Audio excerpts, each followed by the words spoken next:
നിന്നെപ്പോലെയുള്ള യൂസ്ലെസ്സുകൾക്ക് അല്ലെങ്കിലും കമ്പനിയോട് യാതൊരു ആത്മാർത്ഥതയുമില്ല. സാലറി എണ്ണി വാങ്ങുന്നുണ്ടല്ലോ മാസവും. ആ നന്ദി പോലും ഇല്ലാതെയാണ് ഇറങ്ങിപ്പോകാൻ തുടങ്ങുന്നത്. ആത്മാർത്ഥതയുടെ നിർവടം ആണ് പറയുന്നത്. അതാണ് ആകെയുള്ള ഒരാശ്വാസം. സാലറി എണ്ണി വാങ്ങുകയല്ല സാർ, അക്കൗണ്ടിലിട്ട് തരികയാണ്. എന്തോ പോയ അണ്ണാനെ പോലെയുള്ള അവൻ്റെ നിൽപ്പ് കണ്ടെനിക്ക് ഭയങ്കര സന്തോഷം തോന്നി. കഴിഞ്ഞോ? എൻ്റെ ചോദ്യം കേട്ട് കരഞ്ഞുകൊണ്ടിരുന്ന തേങ്ങ അവിടെ വെച്ചിട്ട് ഇനി നോക്കുമ്പോലൊരു നോട്ടം. സാർ, നിങ്ങൾ എന്തുദ്ദേശത്തിലാണ് ഇവിടേക്ക് വന്നതെന്ന് എനിക്കറിയില്ല. എന്തായാലും അതെനിക്ക് നല്ലതിനല്ല എന്ന് മാത്രം അറിയാം.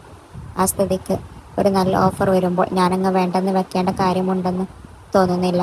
മെഗാ സീരിയലിലെ നായികയെപ്പോലെ ഇവിടെ തന്നെ കടിച്ചു തൂങ്ങി സാറിൻ്റെ പണി വാങ്ങാൻ എനിക്ക് സൗകര്യമില്ല. വന്നു പറയേണ്ടത് ഒരു മര്യാദ ആണെന്ന് തോന്നി, അത്രമാത്രം. പോട്ടെ. ഞാൻ തിരിഞ്ഞു നടന്ന് തുടങ്ങിയപ്പോഴേക്കും പിൻവൽ വന്നു കഴിഞ്ഞു. ഡി, നീ രക്ഷപ്പെട്ടു എന്നൊന്നും കരുതണ്ട. വിടില്ല നിന്നെ ഞാൻ. നിനക്കുള്ള പണി ഞാൻ തന്നിരിക്കും. ചെവിയിൽ നുള്ളിക്കോ നീ. പറഞ്ഞ സ്ഥിതിക്ക് സ്വന്തം ചെവിയിൽ നുള്ളി ഒന്ന് കാണിച്ചു കൊടുത്തു ആയുഷ്മാൻ. പല്ല് കടിച്ച് പൊട്ടിക്കുന്ന ബാക്ക്ഗ്രൗണ്ട് മ്യൂസിക്കിൻ്റെ അകമ്പടിയോടെ ഞാൻ ക്യാബിനിൽ നിന്നിറങ്ങി. ഏട്ടനെ വിളിക്കാൻ വന്നിരുന്നു. ഞങ്ങൾ വീട്ടിലേക്ക് പോന്നു. അങ്ങനെ അധ്യായം അവസാനിച്ചു അല്ലേ ഏട്ടാ? ഞാൻ സന്തോഷത്തിലായിരുന്നു. അങ്ങനെ പറയാറായിട്ടില്ല നിവി. അവൻ വെറുതെ ഇരിക്കില്ല. ഇതിപ്പോൾ എത്രാമത്തെ തവണയാണ് നമ്മൾ അവൻ്റെ പ്ലാൻസ് തകർത്തു കളയുന്നത്. അതിൻ്റെ ദേഷ്യമില്ലാതിരിക്കുമോ? അത് പിന്നെ അവൻ ഒരുമാതിരി സീരിയലിലെ വില്ലൻ്റെ സ്വഭാവം കാണിക്കുന്നത് കൊണ്ടല്ലേ. അതും ശരിയാണ്, ഏട്ടൻ പറഞ്ഞു.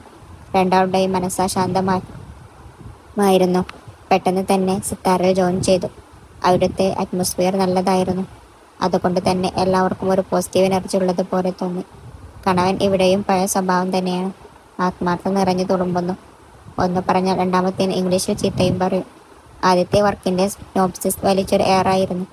U full. എനിക്ക് ഇത്ര നാളായിട്ടും ഒരു ആഡിൻ്റെ തീം പോലും മര്യാദ ക്രിയേറ്റ് ചെയ്യാൻ അറിയില്ല. സ്റ്റുപ്പിഡ്. നിന്നെയൊക്കെ ജോലിക്കെടുത്തവരെ പറഞ്ഞാൽ മതി. Get lost. ആ അലർച്ച കേട്ട് എല്ലാവരും വിഷമത്തോടെ നോക്കുന്നത് കണ്ടു. നമ്മൾ ഇതൊക്കെ എത്ര കേട്ടതാണ്. ആദ്യമായി കേൾക്കുന്നത് കൊണ്ട് സ്റ്റാഫിന് അതൊരു പുതിയ കാര്യമായിരുന്നു. സ്വന്തം ഭാര്യയെ എങ്ങനെ കണ്ണു പൊട്ടുന്ന ചീത്ത വിളിക്കുന്നൊരു ഭർത്താവിനെ ഞാൻ ജീവനോടെ കാണുന്നത് ആദ്യമായിട്ടാണ്. ഇത്രയുമൊക്കെ പറഞ്ഞിട്ടും ഞാൻ മെയിൻ ചെയ്തില്ല. പിന്നെ എനിക്ക് ഇതൊന്നും പുത്തിരിയല്ല എന്നവർക്ക് മനസ്സിലായി. സർ, ഇങ്ങനെ പറയുമ്പോൾ നിനക്ക് വിഷമം ഒന്നും തോന്നാറില്ലേ? ഒന്നുമല്ലെങ്കിലും നിന്റെ ഹസ്ബൻഡല്ലേ? അഞ്ചു എന്നെ കൊളിക്ക് ചോദിച്ചു. അവളും എൻ്റെ ഒപ്പം തന്നെ ജോയിൻ ചെയ്തതാണ്. ഹേയ്, അതിനൊക്കെ ഉള്ളത് ഇവൾ വീട്ടിൽ ചെല്ലുമ്പോൾ തിരിച്ചു കൊടുക്കുന്നുണ്ടാകും. അടുത്തയാളാണ്. ആ ചർച്ച അങ്ങനെ നീണ്ടുപോകുന്നത് ഇഞ്ചുറീസ് ടു ഹെൽത്ത് ആണെന്ന് അറിയാവുന്ന ഞാൻ ഇടപെട്ടു. ഏട്ടൻ പറയുന്നത് നോക്കാൻ വേണ്ടിയല്ലേ? എല്ലാവർക്കും കിട്ടുന്നുണ്ടല്ലോ. പിന്നെന്തിന് ഞാൻ ഇത്ര വിഷമിക്കണം? സുഖപ്പെടുത്താൻ വേണ്ടി മുറിപ്പെടുത്തവൻ ആണ് എൻ്റെ ഭർത്താവ്. അല്ല പിന്നെ. എല്ലാവരും അന്തം വിട്ട് നോക്കുന്നത് കണ്ടു. ഞങ്ങളുടെ ഭാഗ്യം കൊണ്ടാണോ കമ്പനിയുടെ ഭാഗ്യദോഷം കൊണ്ടാണ് എന്തോ സിത്താരയിൽ കയറി കൃത്യം 1 മാസം കഴിഞ്ഞപ്പോൾ നാടെങ്ങും കൊറോണ വന്നു. ഉത്സവം വന്നെന്ന് പറയുന്ന പോലെ ഉണ്ടല്ലേ. അതോടെ രാജ്യം മുഴുവൻ ലോക്ക്ഡൗൺ ആയി. അതിൻ്റെ തലേന്ന് 1.5 കിലോ ചിക്കൻ വാങ്ങാൻ ഞങ്ങൾ 1.5 മണിക്കൂർ ആണ് ക്യൂ നിന്നത്. പൊരിഞ്ഞ യുദ്ധമായിരുന്നു. ചിക്കൻ എന്ത് സോഷ്യൽ ഡിസ്റ്റൻസിങ്. ഞങ്ങൾക്ക് വർക്ക് ഫ്രം ഹോം തുടങ്ങി. ആദ്യത്തെ കുറച്ച് ദിവസം വലിയ വർക്കൊന്നുമില്ലായിരുന്നു. പിന്നെ രാവിലെ എഴുന്നേൽക്കുന്നത് മുതൽ തുടങ്ങുന്ന പണി രാത്രി വരെ ഉണ്ടാകും. ഏട്ടനാണെങ്കിൽ രാവിലെ ബാത്റൂമിൽ പോകാൻ 1 മണിക്കൂർ വേണം. ഫോണും കൊണ്ടാണ് കയറുന്നത്. അതും പിടിച്ച് ഞാൻ വന്ന് വിളിക്കുന്നതുവരെ അവിടെ ഇരിക്കും. 1-2 തവണ ഞാൻ വിളിക്കാൻ മറന്നുപോയ സാഹചര്യത്തിൽ 3/4 മണിക്കൂറൊക്കെ ഇരുന്നിട്ടുണ്ട്. എൻ്റെ വിളി കേട്ടാൽ ഉടനെ ഫ്ലഷ് അടിക്കുന്ന ശബ്ദം കേൾക്കാം. 5 മിനിറ്റകം കുളിയും കഴിഞ്ഞു വരും. ഇതിന് മാത്രം ഇതിനകത്ത് എന്താണാവോ? ഓഫീസിൽ പോകുമ്പോഴാണെങ്കിൽ 9 മണി മുതൽ 5:30 വരെ ജോലി ചെയ്താൽ മതി. ഇതിപ്പോൾ ഊണും ഉറക്കവും രാവിലെ ലാപ്പിലാണ്. എല്ലാവരെയും നേരിൽ ചീത്ത വിളിക്കാൻ പറ്റാത്തതിൻ്റെ വിഷമം ഏട്ടൻ സൂം കോൺഫറൻസിൽ വഴി തീർക്കുന്നുണ്ടായിരുന്നു. തൊട്ടടുത്ത് എന്നോട് പോലും നേരിൽ പറയാതെ ഓൺലൈനിലാണ് തെറി. ശാസ്ത്രത്തിൻ്റെ ഒരു വളർച്ചയെ. ഈ കാര്യം പറഞ്ഞ് കൊളീഗ്സ് പലരും എന്നെ ആക്കി. ഇങ്ങനെയൊക്കെ ചെയ്യാമോ? നമ്മൾ നാളെ കാണണ്ടേ എന്നും പാടും. മൂപ്പരുടെ പിന്നിൽ കൂടി 3-4 വട്ടം നടന്നു. No mind. പിന്നെ ഞാൻ എൻ്റെ പണി നോക്കി തുടങ്ങി. 1.5 മാസത്തെ കഠിനമായ വർക്ക് അറ്റ് ഹോമിൻ്റെ ഫലമായി എൻ്റെ കയ്യിൽ ഇരുന്ന പ്രഗ്നൻസി ടെസ്റ്റ് കാർഡിൽ 2 ചുവപ്പ് വരകൾ തെളിഞ്ഞു. സന്തോഷം മടക്കാനായില്ല. കാർഡ് കാണിച്ചപ്പോൾ ഏട്ടൻ അന്തം വിട്ട് നിൽക്കുന്നത് കണ്ടു. എന്താ ഇത്? Pregnancy test card.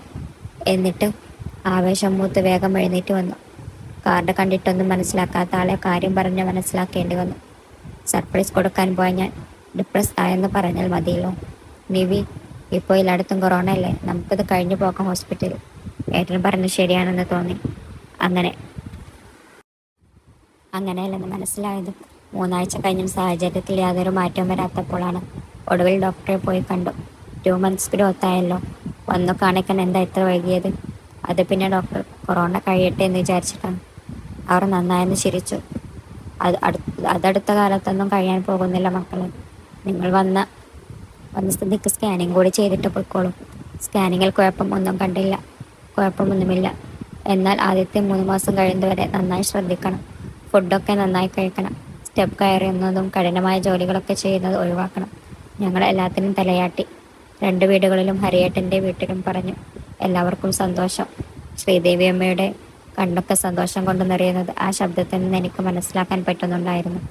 അമ്മമാർക്ക് ഈ സമയത്ത് എന്നെ ഒന്ന് പരിചരിക്കാൻ പറ്റാത്തതിൻ്റെ വിഷമം ആയിരുന്നു. പ്രഗ്നൻ്റ് ആണെന്ന് പറഞ്ഞ ദിവസം മുതൽ ഏട്ടൻ എന്നെ ചീത്ത പറയുന്ന ഏർപ്പാട് സ്വിച്ചിട്ട പോലെ നിർത്തി. നേരത്തെ എല്ലാവർക്കും ആളെന്നെ വഴക്കു പറയുന്നതിലായിരുന്നു വിഷമം. ഇപ്പോൾ പറയാത്തതിലായി. അസൂയ, വെറും അസൂയ. ഈ ആഴ്ച തന്നെ 8 പ്രസവിച്ചു. അമ്മയും കുഞ്ഞും സുഖമായി ഇരിക്കുന്നു. നേരിൽ പോയി കാണാൻ പറ്റാത്തത് കൊണ്ട് ഞങ്ങൾ വാട്സപ്പ് ഗ്രൂപ്പ് വീഡിയോ കോൾ ചെയ്തു.